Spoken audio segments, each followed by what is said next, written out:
left, right. Yo, welcome to episode 36 of SipTalk. Today we have my friend Roshd Ghalleb.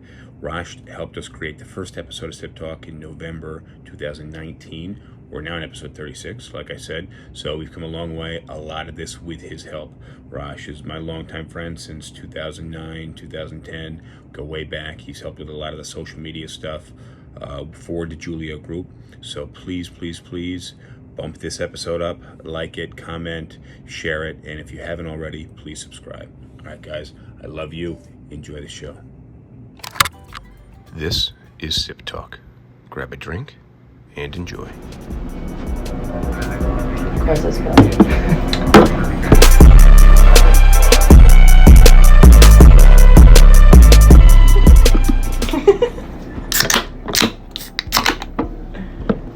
Cheers. Cheers. Cheers.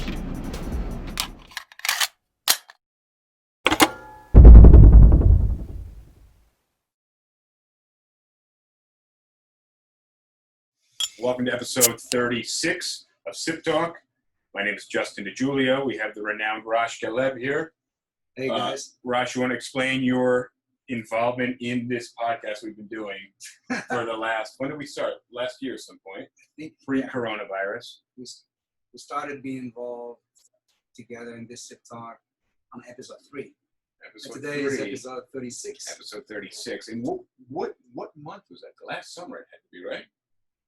I feel like it was I feel like it was in the last summer because I remember we were lightly dressed. We were lightly dressed.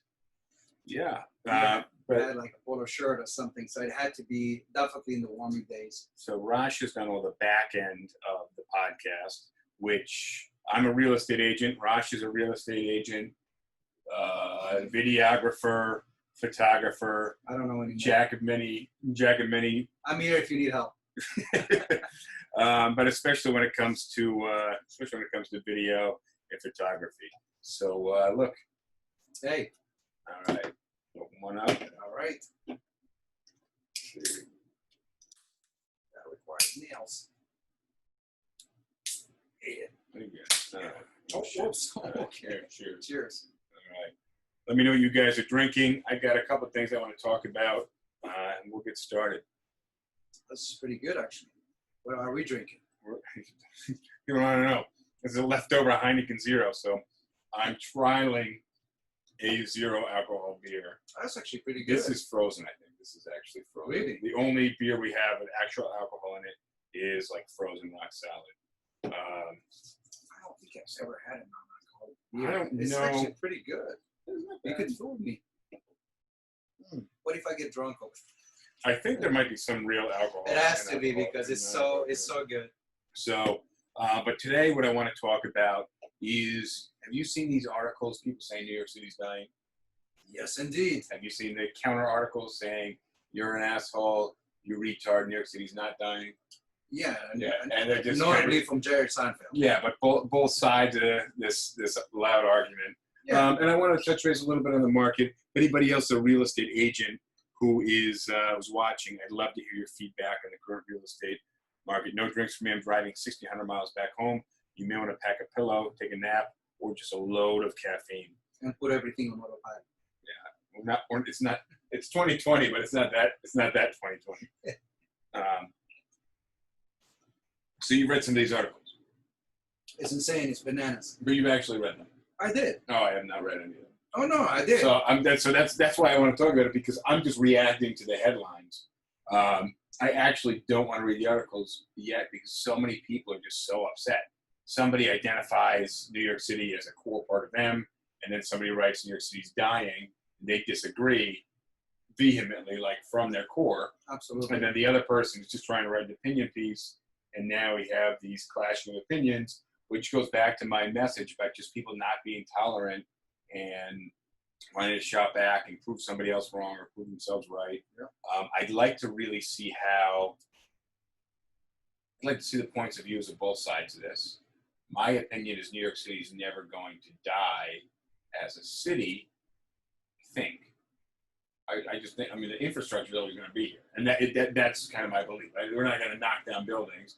It may change. But I'm curious, you read the article. Which one you want to lead with? Why New York City's dying? Because I mean, the position I'm standing in is very simple. When somebody is kicked and that person is on the floor, there's a big chance that he get kicked in the guts while he's down, and that's the nature of human being. They just like to do that. New York City has been spiraling this whole COVID-19, yes, but now we are doing pretty good.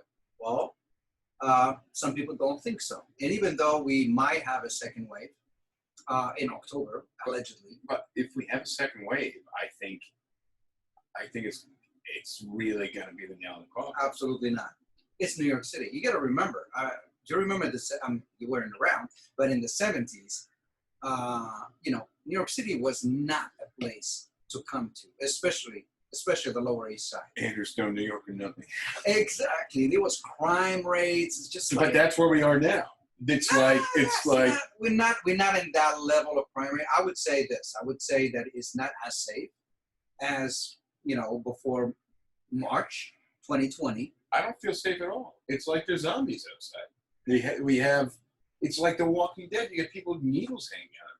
There's a lot of use of drugs, yes, because people are left with two things only, since they are unemployed and they have to be locked down.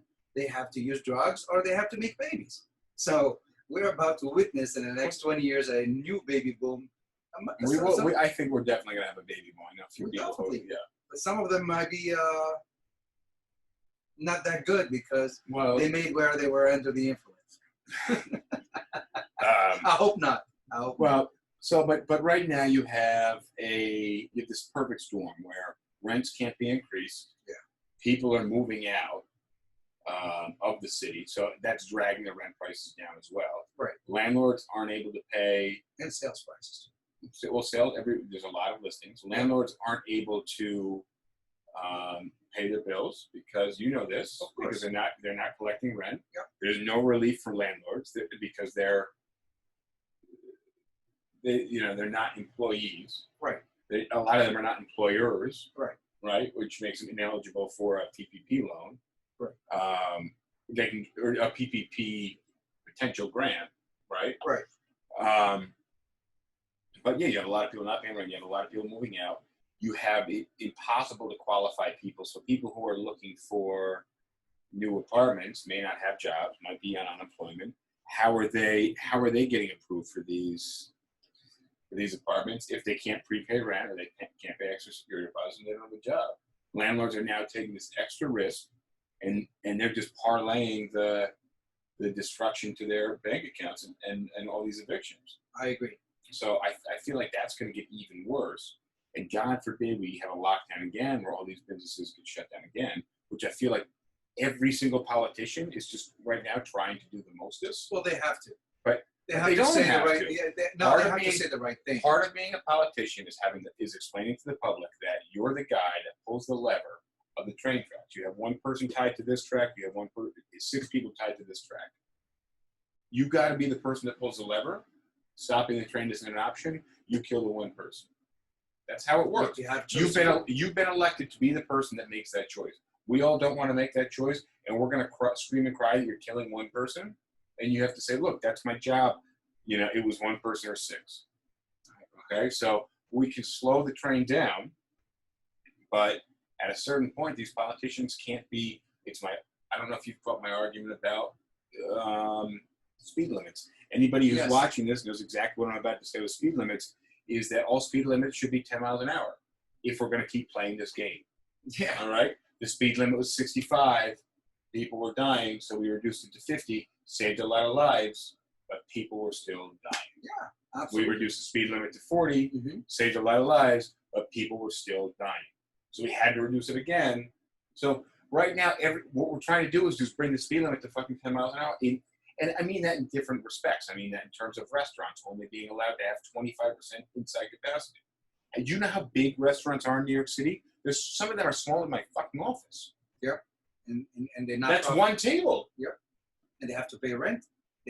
And they're expected to pay rent. And they have to pay. They have to provide for the families. They have business to run. But let me say this, okay? A lot of people are under the impression that because there's this this thing about eviction moratorium, and the fact that people are not paying the rent, they think that but landlords are going to be okay. Landlords are not okay because some landlords don't own their properties. They still pay mortgages. They still pay in the bank. They have to pay insurance. They have to pay the janitor. They have to pay the anybody that is on their payroll. And right now they cannot do that. So this. But guess what? But the evictions haven't even started. I know. What do you think is going to happen when tens of thousands deservedly start the eviction process? When Deservedly, that happens, because you're not paying rent. Yeah. You, unfortunately, as compassionate as I want to be, I let you borrow my car. I financed my car. Okay, you were going to pay me $200 a week. Or you were going to pay me, let's say, $150 a week. Okay, so I make $600 a month. My car payment is $450. So yeah, was I making money? Sure, but I was the one with a car. Okay, you borrowed the car. Now you stop being able to pay me, and I can't get the car back. Yeah, and it's easy to say it's not my problem. I have to pay the car note. Correct. So at a certain point, I'm going to have to kick you out and then kick everybody else out. Now you're going to be stuck. There's going to be a lot of people that may face homelessness. To minimize the loss. Exactly my point where I was driving to. We might actually have to face a recession. I'm not sure how big or small the recession would be, but you have to think that these people were not rent forgiven. The rent is still owed at the end of the day that you haven't paid for 4, 5, 6, 7, 8 months. You know, the landlord's going to take it to court. The landlord himself actually might lose their businesses. So we're going to end up in a scenario where the landlords will sue a renter for, I mean, if you are not able to pay for 4 or 5 months, what makes you think that you can pay all that plus keeping your apartment? No, it's not possible. So we are maybe entering a recession according to some economists. Where are these people going? You get evicted and then what? You're getting evicted at a time where you're supposed to stay home in the safety of your home. Well, you're getting evicted and then what? Like, business isn't coming back booming anywhere. And that's why I believe that the eviction laws would continue to prevent eviction, because exactly your point. Until the building gets so uninhabitable because the landlord can't pay to take care of it. Do you know how many people work in my building? Yeah. I don't know. They sent a Christmas card with everybody's picture and name on it. It's like 13 people, no? No, it's like 40 or 50. Oh my God. Yeah. That's crazy. There's 5 towers. How many people live there? A gazillion. I don't have any. I have 24 people living in my building, and it's already a headache. But I can't fathom the 1,000 of people that should live there. Yeah, and there's every day there's moving trucks, not a truck, not sometimes there's a truck. And they block every day. There's moving trucks outside of the building, and people are moving. And I try to just walk slow enough to see if people are loading or unloading the trucks, and they're all loading the trucks. So, and I'm only there I only pass in the morning and pass when I come home. So I'm not even seeing a full picture of the people that are moving out. I hear from landlords how many vacancies they have, and a lot of them aren't even publishing their full vacancy list. A lot of vacancies happen for many, many reasons, not just because of COVID. I can tell you that there was an article in a notable magazine, I'm not sure what was the name, but about New Yorkers leaving because the dogs could not bear the sound of the fireworks. And one of them is my dog. I can tell you that because the fireworks this year, it's not actual fireworks, but it's the M80s. The police were doing nothing over the last few months. And there was rampant fireworks going off in the streets. It was random. Every single night. And it sounds like gunfire. It was 2 months or so prior to 4th of July. Yeah. So this year, it really came a lot earlier. And as a result, everybody in all 5 boroughs got started late at night till 4 o'clock in the morning with the sound of these, what appears to be or may seem to be the M80s. You know, those they just, kids roaming the streets. They're dynamites, actually. Yeah, so it's... And it was frightening the dogs to a point where they didn't want to go out to do their business. One of them is my dog, and now my dog has completely changed his way of going out. He doesn't enjoy it anymore. He goes in and out. That's it. And I understand from standpoint of like a dog owner, the how people reacted and just left. They went to upstate New York. They went to the Hamptons. They went to whatever. They just left the state. What I saw today, and by the way, we're talking about the state of New York City and what's going on in New York City. I'm going to make a baby and head out. Hi, back to Michigan. We're talking about the state of New York City and what's happening. What prompted me to want to talk about this today was I saw something that said the rich are moving out of New York City. And then I was like, well, the rich are the quickest to move because they have the most liquid capital and typically have jobs. They're not working in a coffee shop serving coffee, which is probably not going to make you rich. Right. They're owning a coffee shop, and they're owning coffee shop doesn't make that much money. They're owning multiple coffee shops to be able to make the money, and they're pretty mobile. Right. They don't have to be in one location every day for 8 hours. Right. So they're not tied to the location as much as somebody who works that retail job. Right. Which typically, if you're working a retail job, you're not as affluent as the person who owns the retail business. Yep. But then I'm thinking like, well, there's a lot of people jockeying for cheaper apartments. The rents aren't really going down. There's a lot of promotions out there right now. They're not going up. That's a good news. Well, they're definitely not going up. You can get more bang for the money. You can get a 3-bedroom apartment now, or a 3-bedroom apartment for less than $3,000 in Western Heights. And then, yeah. It's unheard of before. Yeah, I mean, we've done large ones with elevators and so formerly the cheapest apartment I've ever done in over 10 years was like $1,350, and that was in Queens. It was a studio probably. It was a studio. It has to be. And then last year we did something at $1,200. Wow. And this year I did something at $1,100, and I think right now we have something at $800. Of what? Of actual apartment. Yeah, but of what? It's a room? Like a studio apartment. In where? In the Bronx.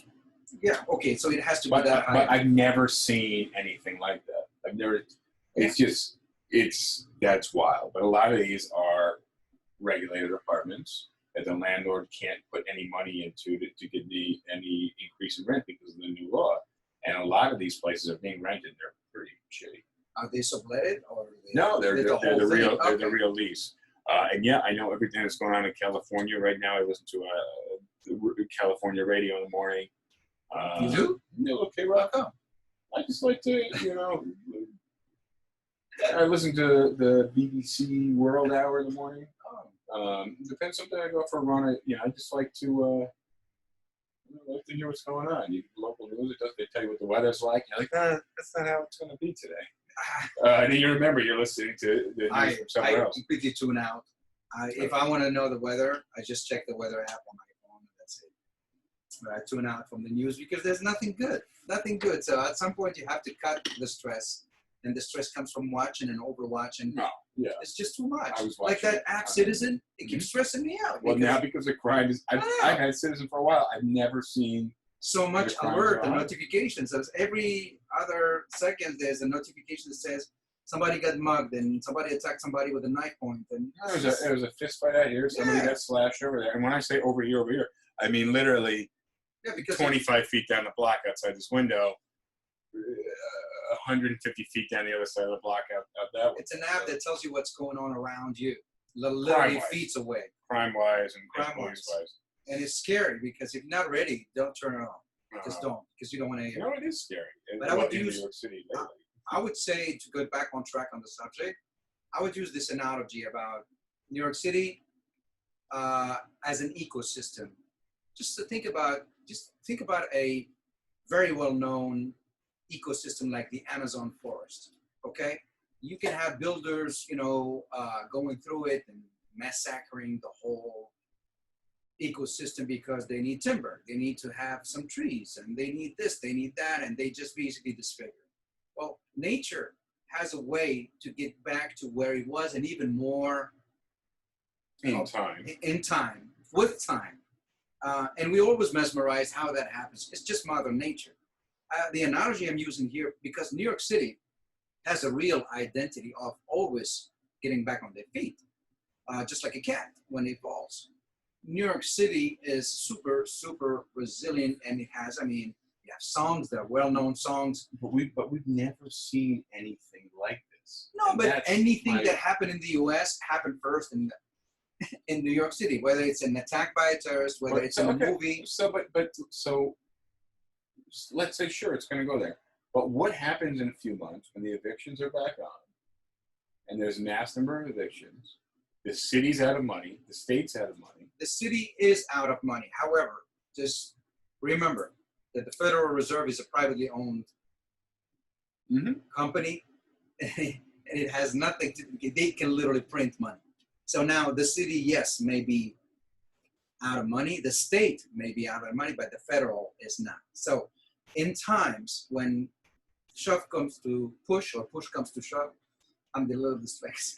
I speak many languages, and it doesn't process well. English is not right. It's or one thing is second pushing, the other language. one is shoving. You do the math. When that comes, when you have to cross that bridge, I think the logistics that need to be done will be done. Printing money would be printed.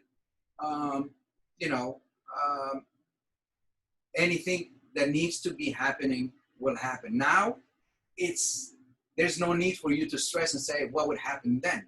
You just wait and see it then. Well, But that doesn't mean, but- this is my point, that doesn't mean that you have to spit on New York City as a whole and say it's done. It would never be done.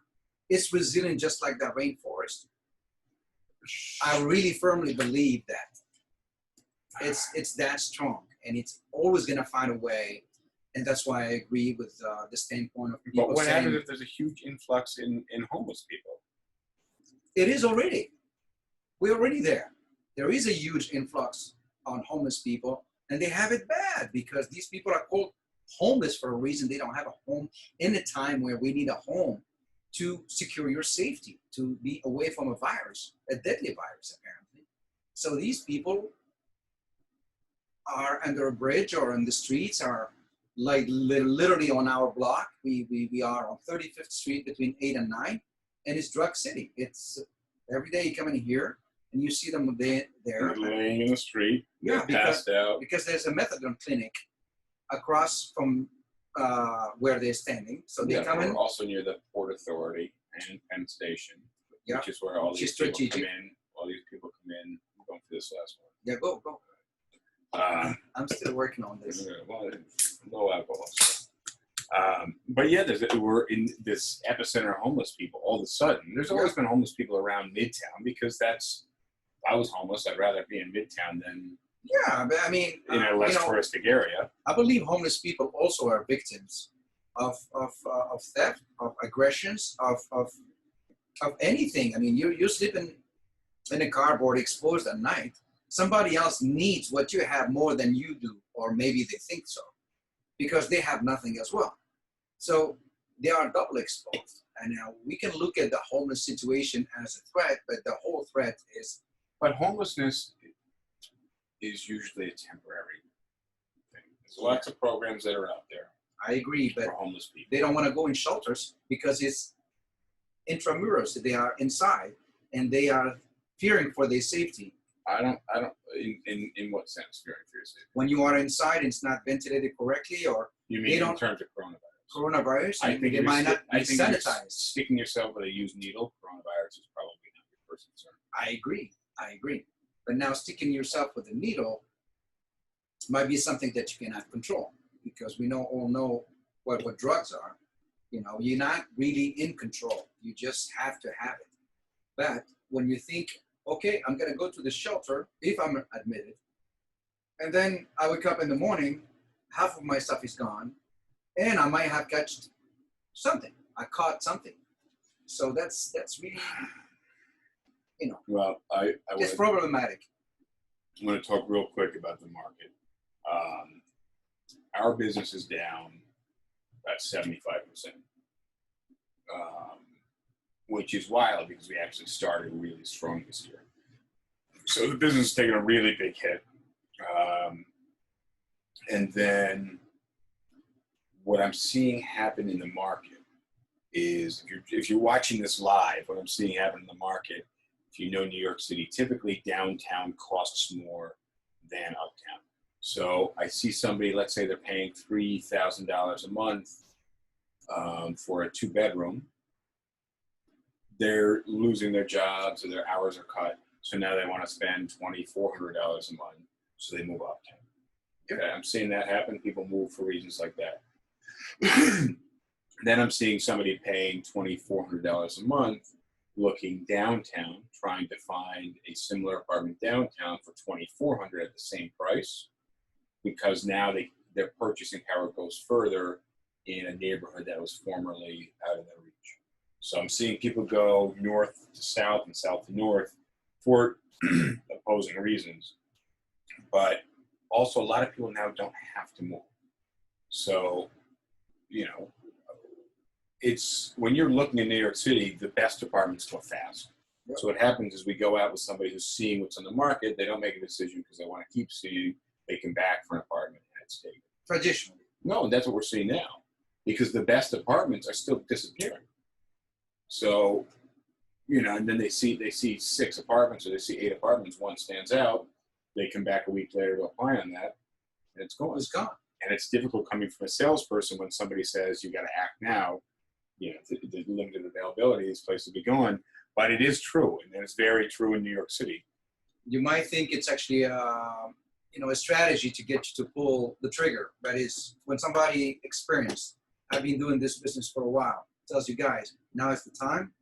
You have actually compared apple to apple. You have seen 1, 2, 3 apartments, 4, 5. Now it's the time to, because the more you wait,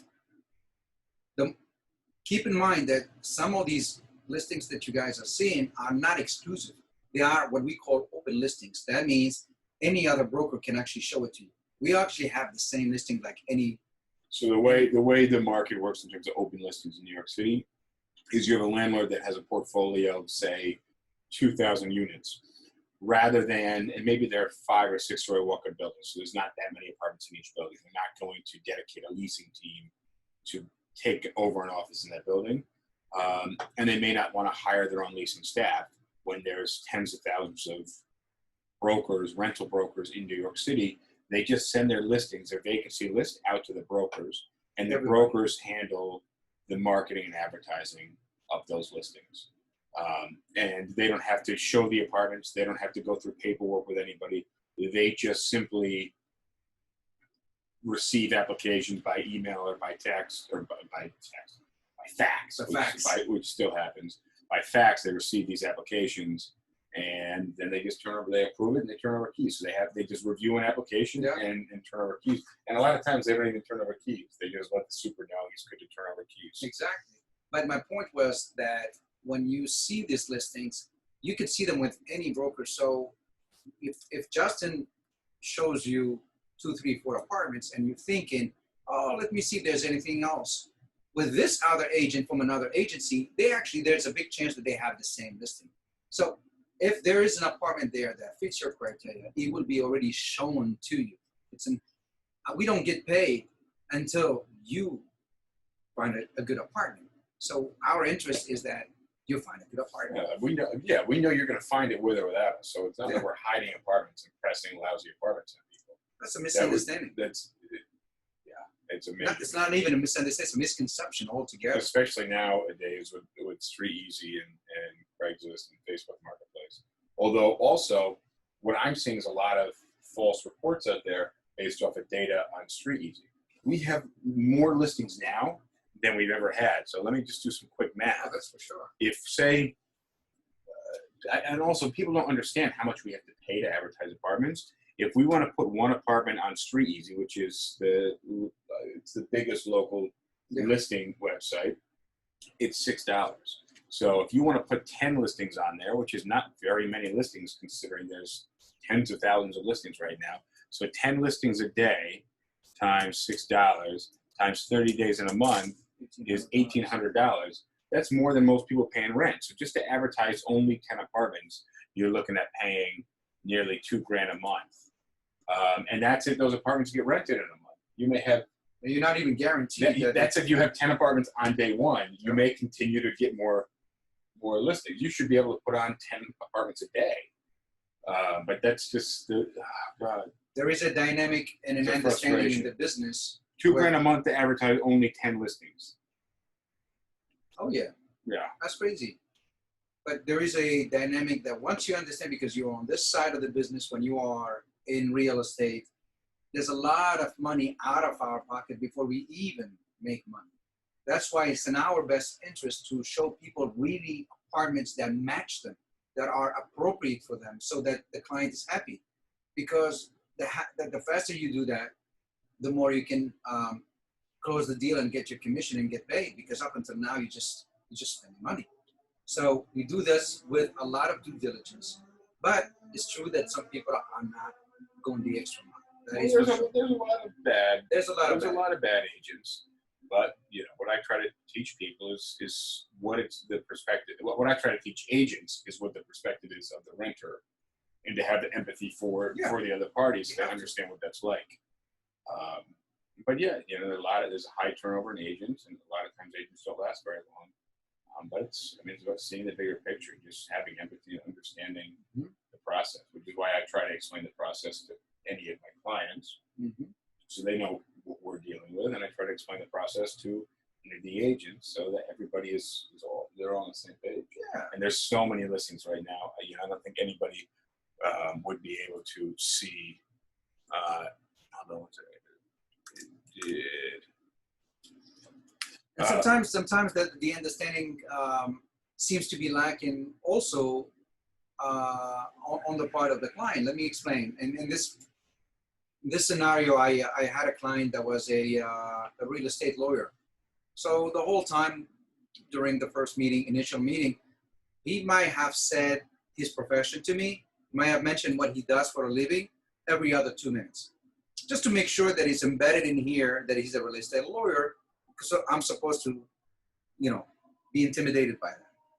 But when you are confident in doing your job, you just treat your client like you treat any other client, with fairness, and like you treat a family member. Give them everything that they deserve. No less, no more. So he exactly explained to me what he needed to find, and I put together a great selection. I think I might have put together maybe 4 apartments, but I knew the first three were the best.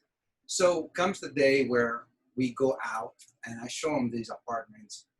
First apartments, he sees it. It's brownstone, beautiful, in Upper West Side with mantle. I remember everything, all the details. He was impressed, but he didn't pull the trigger.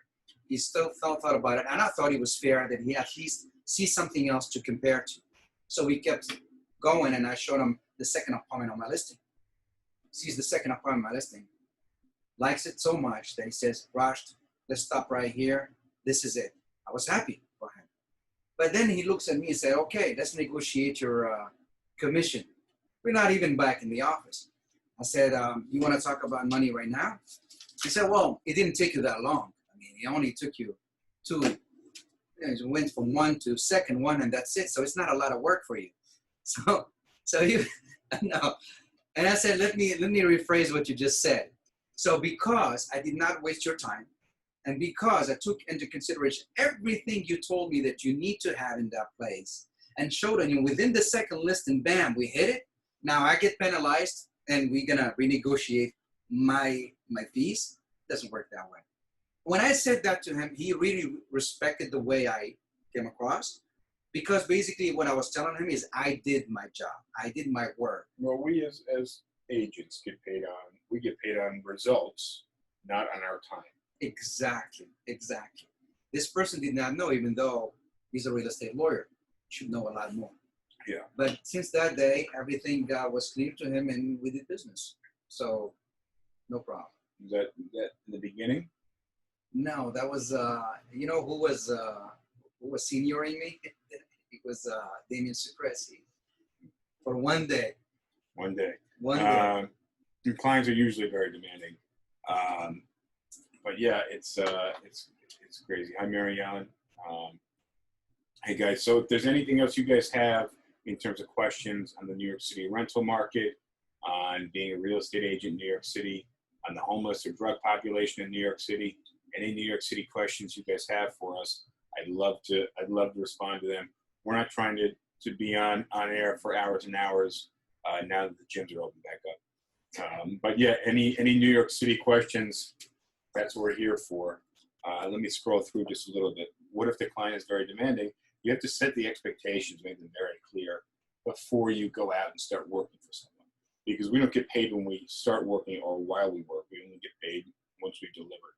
So you want to make sure that you can deliver and they're prepared for what you're able to deliver. Listeners always seem to have a hard time getting clients to understand the value. What's the average rental property in New York City? It used to be $3,000 for a one-bedroom apartment. Yeah. It used to be. Now you can get a little bit more for that price. If you are spending $3,000 now, you can actually. Oh, you could. There's tons of negotiation right now. You can get a decent sized apartment, 2 to 3 bedroom apartment. Yeah.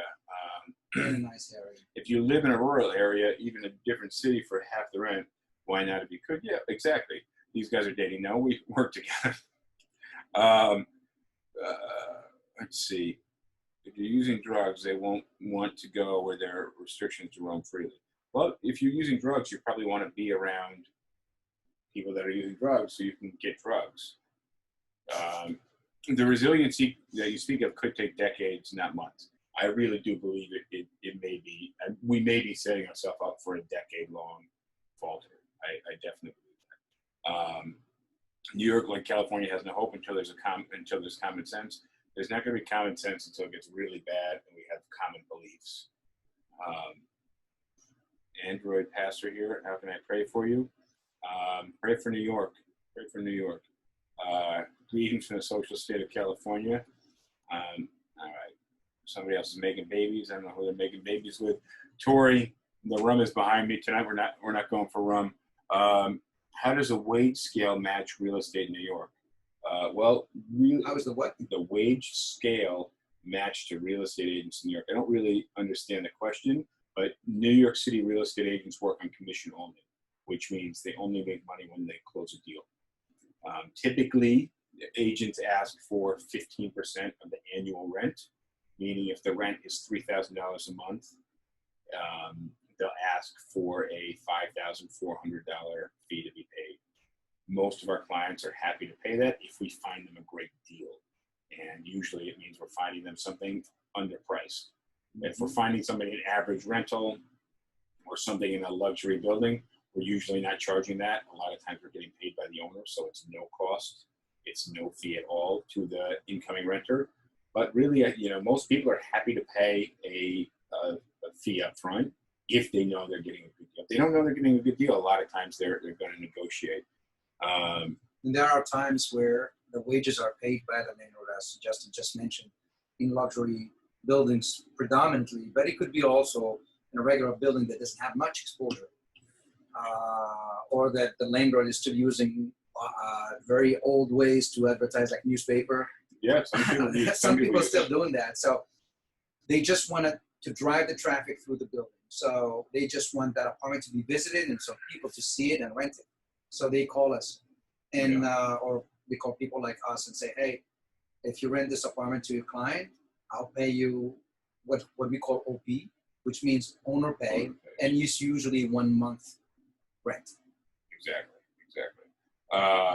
So what is the income for a real estate agent in New York? How does the wage scale match? Tenants in New York City have to earn 40 times the monthly rent. So if the average 1-bedroom rental price is $3,000 or was $3,000, we'll see how that evens out. That means average household income for that 1-bedroom is about $120,000. It really varies, obviously, in a lot of things. I'm not into economics of the city. I just know what we see here, and that's what we see. That's something landlords ask. Those are the criteria that the landlords go by when they select an application. That's not the broker. A comment about why so many people are going into real estate. It seems like a dime a dozen. It is a dime a dozen here. If you're good at it, if you're a good real estate agent, you'll last. But that also means going through a lot of struggle in the beginning. Yeah. It's just like trying to get in peak physical condition. Everybody tries going to the gym. It's like a dime a dozen. How many people do you actually know that have abs? That's a good right? And it's relatively easy stuff. Like what we do isn't super complicated, but it is challenging. It is a lot of hard work, and it takes dedication and resilience. And also, like you have to learn the market, which means you got to see a gazillion properties. That's not super easy. You have to grow confidence too and trust yourself. That's actually important to last in this business because, just like the athlete example that you just say, everybody's going to have muscle aching. They're going to have days where it's going to be raining and you can't run on the track. But you have to get to that physical form where you are competing with your peer that are also prepared. So everything is difficult before it becomes easy. Everything in life. Yeah. Well, if you're gonna be great at it, and like we were talking about the Olympics, we were talking about that.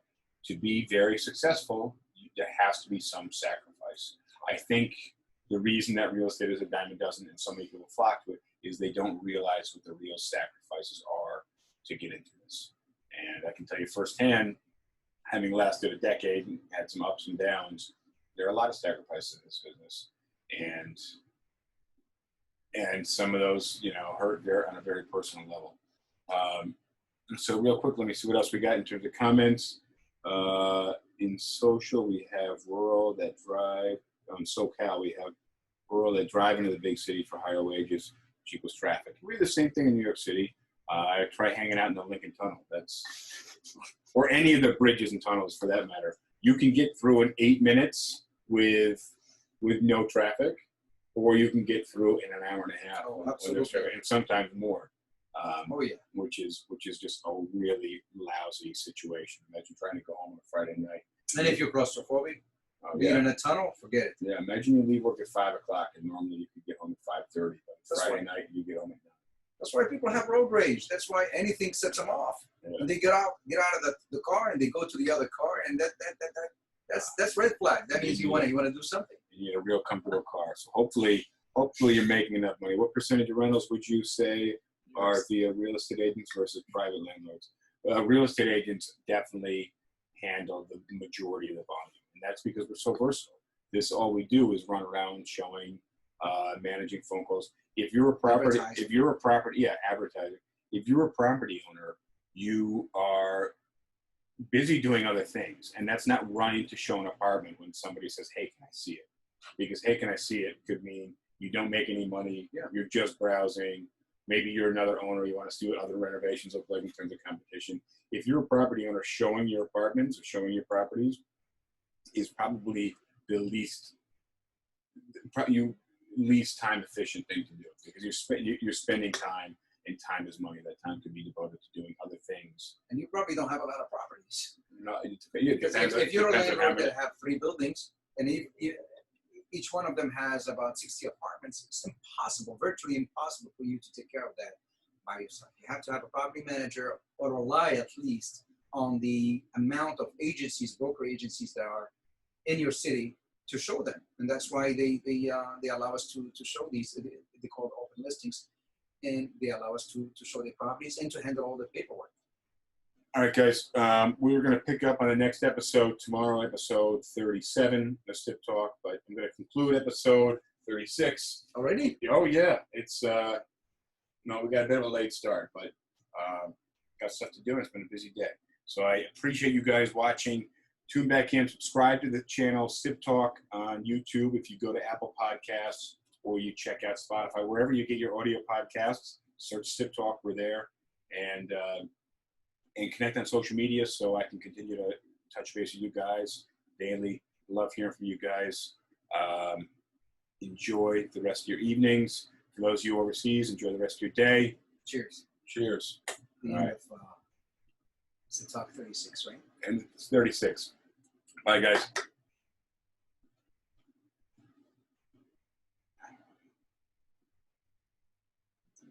That was short. How long did that last? It was like 45 minutes. Because I didn't feel like it was 45. Wow. I'll tell you exactly. So maybe just pause that's pretty good time. All right, that concludes episode 36 of SipTalk. If you haven't already, don't forget to like this video, this episode. That helps us big time. If you're on an audio version, please make sure that you are rating the podcast. That helps out with metrics big time, and it helps us out big time. So thank you very much. Have a good one.